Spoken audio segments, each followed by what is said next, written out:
और हो सकता है कि कभी कोई आपातकालीन मीटिंग बुलानी पड़ जाए किसी विकास कार्यों के लिए, या कोई जो है ऐसी योजना आ जाए उसके लिए कोई मीटिंग करनी पड़ जाती है। लेकिन मैं सबसे पहले धन्यवाद देना चाहता हूँ अपने सभी साथी पार्षदगण का, अधिकारीगण का, और जितने भी हमारे स्टाफ हैं, सफाई कर्मचारियों से लेकर के क्लर्क तक और एमई जेई सेक्रेटरी सब सभी का धन्यवाद करना चाहता हूँ कि जिन्होंने पूरे के पूरे टाइम में हमारा सहयोग किया। नोक झोंक भी हो जाती है कभी, जैसे आपकी हो गई है, लेकिन गलत बात होती है मैं टोक देता हूँ कि भाई। और वैसे तो मैं इस सदन में बोल नहीं सकता ऑफिशियल तौर पे, लेकिन अनऑफिशियल तौर पे प्रधान की तरफ से मैं सदन को ये बताना चाह रहा हूँ कि जो शहर ने जिस उम्मीद से आप लोगों को बनाया था, हमने 100% कोशिश की है कि हम उस काम पे खरा उतरें, और 100% हम खरा उतरने की कोशिश भी हमने की है, और ये जनता हमें बता भी रही है। और हमारा जो व्यू है, जो हमें मत प्राप्त हो रहे हैं लोगों से, या जो हमें सुझाव प्राप्त हो रहे लोगों से, तो उनके कारण हमें भी खुशी होती है कि हमारे जो बताए गए काम हैं वो काम लगभग पूर्ण भी हुए हैं। सबसे बड़ा काम कम्युनिटी सेंटर का भी है, जिसके लिए सभी प्रयासरत रहे थे, और वो कम्युनिटी सेंटर का काम पूरा किया गया। दूसरा एक और सबसे बड़ी बात मैं बताना चाहता हूँ, गौशाला को 21 लाख रुपए इस सदन के माध्यम से पास किए गए हैं, वरना आज तक एरिया में जितनी भी नगर पालिकाएं हैं, कोई भी नगर पालिका अपने लेवल पर 21 लाख रुपए किसी भी गौशाला को दान नहीं दे पाई है, जो कि सदन ने देने का काम किया है। तो इस चीज़ के लिए मैं इस पूरे सदन का हाथ जोड़कर धन्यवाद करता हूँ कि हर एक चीज़ में उन्होंने सहयोग किया, अधिकारियों ने सहयोग किया। इसके अलावा अगर बात आती है मांगने की और कहने की, तो जो हमारा सेकेंडरी स्कूल है उसमें हमने लगभग 1 करोड़ रुपए के काम विकास कार्य करवाए हैं, जो कि आज तक किसी भी स्कूल में किसी भी प्रधान द्वारा या किसी भी सदन द्वारा कराए गए सबसे ऊपर है।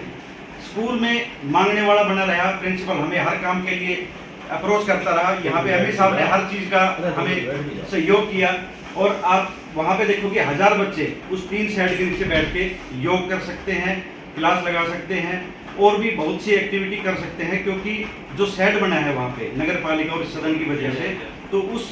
शेड की वजह से स्कूल में भी 4 चांद लगे हैं। 25 लाख रुपए की लागत से एक लाइब्रेरी भी स्कूल में बनी है। तो ये छोटी चीज़ें नहीं है,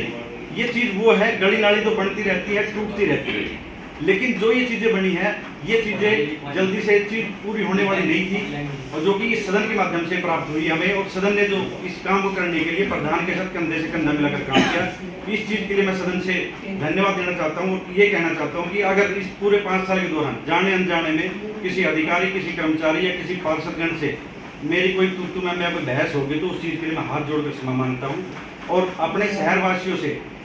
अगर कोई कार्य छूट गए हैं तो उन कार्यों के लिए मैं माफ़ी मांगता हूं, और कोशिश ये करता हूं कि अधिकारी अब उन कामों के बारे में आप लोगों को बताएंगे कि वो काम किस तरीके से जल्दी पूर्ण करवा के देंगे। लगभग एमपी साहब ने अभी बताया कि 4 से 5 करोड़ रुपए के टेंडर लग चुके हैं, तो वो सारे कामों के बारे में एमपी साहब भी आपको डिटेल से बताएंगे कि कौन कौन से कामों के टेंडर लग चुके हैं, या जो काम रह चुके हैं उन कामों को भी एमपी साहब से मैं यही कहूँगा कि जल्दी से जल्दी उन कामों को पूरा करें। और दूसरी एक जो बात आती है लाइट की, जो लाइट की है, लाइट की हमारी सबको पता है, अखबारों में भी आई थी कि जो लाइटें थी, ये लाइटें सरकार की तरफ से रिस्ट्रिक्शन लगी हुई थी कि नगर पालिका लाइट नहीं खरीद कर पा रही थी कोई भी। अभी एमपी साहब ने बताया कि 2100 लाइटें हमारी सदन के लिए पास हो चुकी है। तो जल्दी से जल्दी मैं ये कहूँगा सदन की तरफ से अधिकारियों को कि वो इस दीपावली से पहले पूरे शहर को चकाचौंध करें, और जितनी भी कमियाँ रह गई थी लाइट के बारे में उन सबको पूरा करें। फिर से एक बार आप सभी लोगों का, फिर मेरे पिता तुल्य जो बैठे हैं पार्षद मुरारी जी हैं, डॉक्टर हेमवती जी हैं, कप्तान जी हैं,